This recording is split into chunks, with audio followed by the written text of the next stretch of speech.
Marcos. Dito natapos kami ng oh no! May lang yung ano, yung pasero kasi.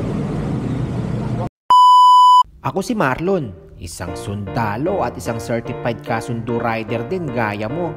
Bago nga ako bumiyahe, lagi ko munang sinisigurado ang magandang kondisyon ng aking motor at ganoon din ang kalinisan nito.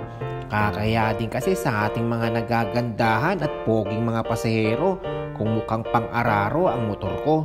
At syempre dapat din mabango ang kapote ng mga pasahero ko para may tip. At syempre hindi makakalimutan ng pagtawag ng gabay mula sa taas para lagi tayong gabayan sa ating buong araw na biyahe.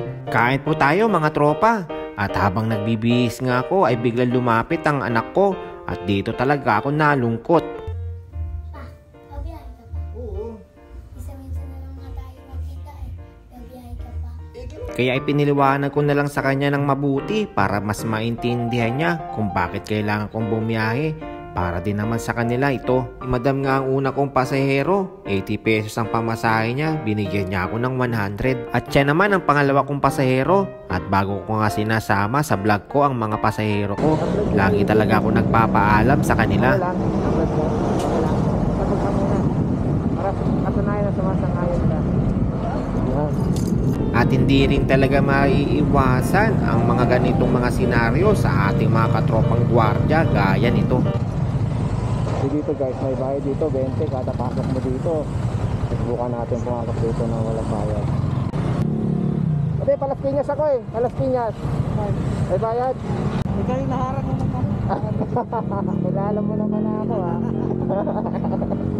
Salamat. Para Marcos, dito natapos kami ng oh no! May lang yung ano, yung pasero kasi. 170 nga ang pamasahe niya, binigyan niya ako ng 200. Wala ngang tigil ang biyahe ko dito kasi auto-accept ang gamit ko. Kaya ako na lang ang napagod, kaya nagpahinga muna ako. At ito talaga ang hindi nakikita ng iba, lalo na ang mga pasahero na nagdo-double booking. Ang pagod naming mga MC Taxi. Tapos ikakancel nyo lang kung may nauna sa aming ibang app. Makonsensya naman kayo. At sa haba nga ng biyahe ko mula umaga hanggang gabi at nauhaw na talaga ako kaya nakiinom muna ako dito. At shout out din sa mga kapwa ko MC Taxi na nakakakilala sa akin. Maraming salamat sa lahat ng suporta nyo. Hayaan nyo makakabawi din ako sa inyo pag malaki ng kita ko sa pagbablog. Oo, nag-a-apply pa lang. Panood ko na to eh. Yung ano sabi niya sa vlog niya.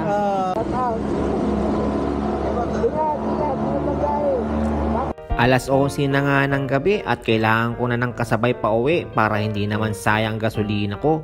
At si ate nga ang kasabay ko sa pag-uwi.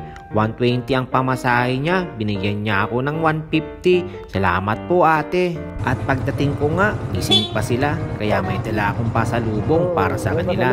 Kaya ang ganap nito, kaya pa rin ng dati. Sobrang pagod pero masaya. Kaya hanggang dito na lang. Salamat sa pagsama. Hanggang sa muli.